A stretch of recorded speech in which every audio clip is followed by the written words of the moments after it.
Baldur adalah salah satu dewa penting dalam mitologi Nordik, yang sering digambarkan sebagai dewa cahaya, keindahan, dan kemurnian. Ia adalah putra dari Odin, pemimpin para dewa, dan Frigg, dewi pernikahan, serta ibu rumah tangga. Dalam kisah-kisah Nordik, Baldur dikenal memiliki sifat yang baik, bijaksana, dan sangat dicintai oleh para dewa maupun manusia. Ia tinggal di Asgard, dunia para dewa, dan merupakan bagian dari kelompok Aesir. Baldur juga memiliki istri bernama Nanna, dan seorang putra bernama Forseti, dewa keadilan. Sumber-sumber seperti Pros Edda karya Snorri Sturluson menjadi rujukan utama untuk kisah-kisahnya. Baldur digambarkan sebagai sosok yang tidak memiliki musuh, tetapi justru nasib tragis menimpanya. Kisah Baldur dimulai ketika ia mulai mengalami mimpi-mimpi aneh yang meramalkan kematiannya. Dalam kepercayaan Nordik, mimpi sering dianggap sebagai pertanda masa depan. Frigg,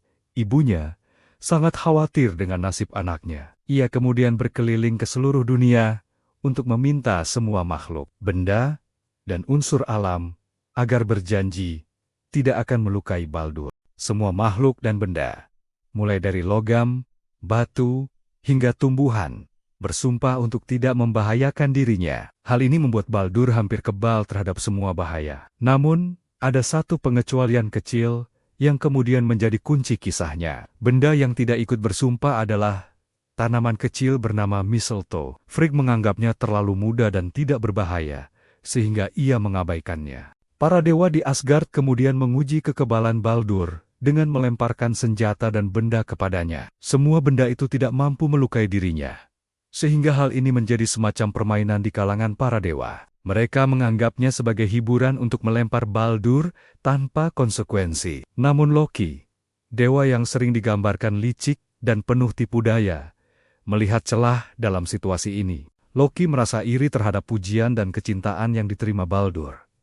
Dari sinilah tragedi bermula. Loki menyamar dan pergi menemui Frigg untuk mencari tahu apakah benar semua benda bersumpah melindungi Baldur. Frigg tanpa curiga mengatakan bahwa hanya mistletoe yang tidak ikut bersumpah. Loki segera mencari tanaman itu dan membuat tombak atau anak panah dari mistletoe. Ia kemudian kembali ke tempat para dewa yang sedang bermain lempar senjata pada Baldur. Loki mendekati Hader, saudara Baldur yang buta, dan memberinya senjata dari mistletoe. Dengan alasan agar Hader juga bisa ikut bermain, Loki menuntun tangannya untuk melemparkan tombak itu. Inilah awal tragedi kematian Baldur. Tombak mistletoe yang dilempar Hader menembus tubuh Baldur, membuatnya mati seketika. Semua dewa terkejut, dan suasana di Asgard berubah menjadi duka mendalam. Tidak ada yang menyangka Baldur, dewa yang dicintai semua makhluk, dapat terbunuh. Odin dan Frigg sangat berduka atas kematian putra mereka. Dewa-dewa lain marah pada Loki atas kelicikannya.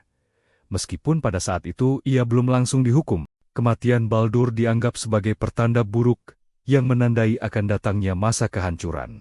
Peristiwa ini menjadi salah satu titik penting dalam mitologi Nordik, terkait dengan ramalan Ragnarok. Setelah kematian Baldur, para dewa ingin membawanya kembali dari dunia orang mati. Jenazahnya ditempatkan di kapal besar bernama Ringhorni, yang kemudian dibakar dalam upacara pemakaman. Kapal itu adalah kapal terbesar milik dewa-dewa, dan untuk meluncurkannya ke laut, dibutuhkan bantuan raksasa perempuan bernama Hirokin. Saat kapal itu dibakar, istrinya Nanna meninggal karena kesedihan yang terlalu besar. Lalu tubuhnya ikut dibakar bersama Baldur. Putranya, Forseti, kemudian dibesarkan oleh para dewa lain. Pemakaman Baldur dianggap sebagai salah satu peristiwa paling megah di Asgard. Kisah ini menegaskan betapa pentingnya posisi Baldur bagi para dewa. Odin, ayah Baldur, sangat tidak puas dengan kematian anaknya.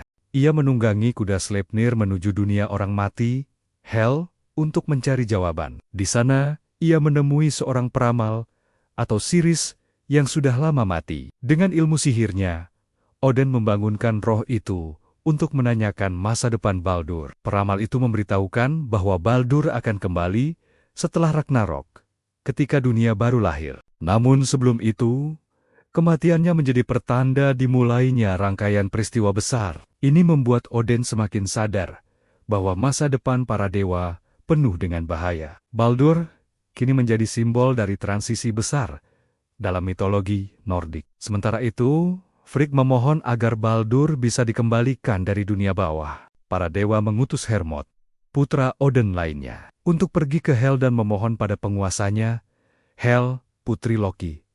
Hermod menunggangi Sleipnir dan berhasil sampai ke dunia orang mati. Ia memohon agar Baldur dilepaskan kembali ke Asgard. Hel setuju dengan satu syarat. Semua makhluk di dunia, hidup maupun mati, harus menangisi Baldur sebagai tanda duka. Jika tidak, maka ia harus tetap tinggal di dunia bawah.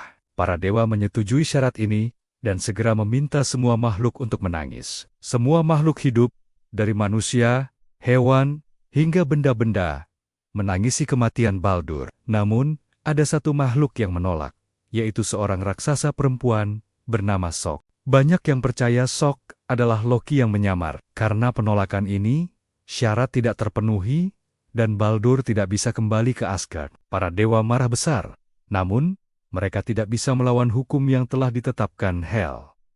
Baldur akhirnya tetap berada di dunia orang mati hingga waktu yang ditentukan. Tragedi ini semakin mempertegas peran Loki sebagai pengkhianat di antara para dewa. Setelah kejadian itu, para dewa akhirnya memutuskan untuk menghukum Loki. Ia dianggap sebagai dalang utama di balik kematian Baldur. Loki kemudian ditangkap setelah mencoba melarikan diri dan menyamar dalam berbagai bentuk. Dewa-dewa mengikatnya dengan rantai dan meletakkannya di bawah batu besar sebagai hukuman. Seekor ular diletakkan di atasnya, meneteskan racun ke wajahnya. Istrinya, Saigin, berusaha menampung racun dengan mangkuk. Tetapi setiap kali mangkuk penuh, racun menetes ke wajah Loki dan membuatnya menggeliat kesakitan. Hukuman ini berlangsung hingga Ragnarok tiba. Kematian Baldur memiliki arti penting dalam mitologi Nordik, karena menandai awal dari kehancuran besar. Ragnarok, ia dianggap sebagai pemicu rangkaian peristiwa yang akan mengakhiri dunia para dewa. Baldur sendiri diramalkan akan kembali setelah Ragnarka untuk memimpin dunia baru yang damai. Hal ini tercatat dalam berbagai sumber, termasuk Voluspa dari Poetic Ed. Kisah ini memperlihatkan siklus kehancuran dan kelahiran kembali dalam kepercayaan Nordik. Namun, fokus utamanya tetap pada peristiwa tragis yang menimpa Baldur. Ia meninggalkan kesan mendalam sebagai dewa yang dicintai semua makhluk. Dari sisi sejarah, kisah Baldur terutama diketahui dari sumber abad pertengahan yang ditulis di Islandia. Selain kisah kematiannya, beberapa catatan juga menyinggung sifat-sifat Baldur sebagai dewa yang bijaksana. Ia disebut tidak pernah membuat keputusan yang merugikan orang lain. Putranya, Forseti, mewarisi sifat ini dengan menjadi dewa hukum dan perdamaian. Baldur hidup harmonis dengan para dewa lain sebelum tragedi menimpanya. Ia tidak pernah terlibat dalam konflik besar atau peperangan. Justru karena sifatnya yang murni dan penuh kebaikan, kematiannya terasa lebih menyakitkan bagi para dewa. Hal ini membuat kisahnya bertahan sebagai salah satu yang paling berkesan. Baldur juga memiliki hubungan erat dengan konsep moral dalam budaya Nordik. Ia sering dipandang sebagai contoh dewa yang sempurna dan tanpa celah. Kehidupannya yang singkat diwarnai dengan kasih sayang, kebaikan, dan keindahan. Namun, takdir tetap membawa kematian yang tragis bagi dirinya. Dari segi nilai budaya, kisah Baldur mengingatkan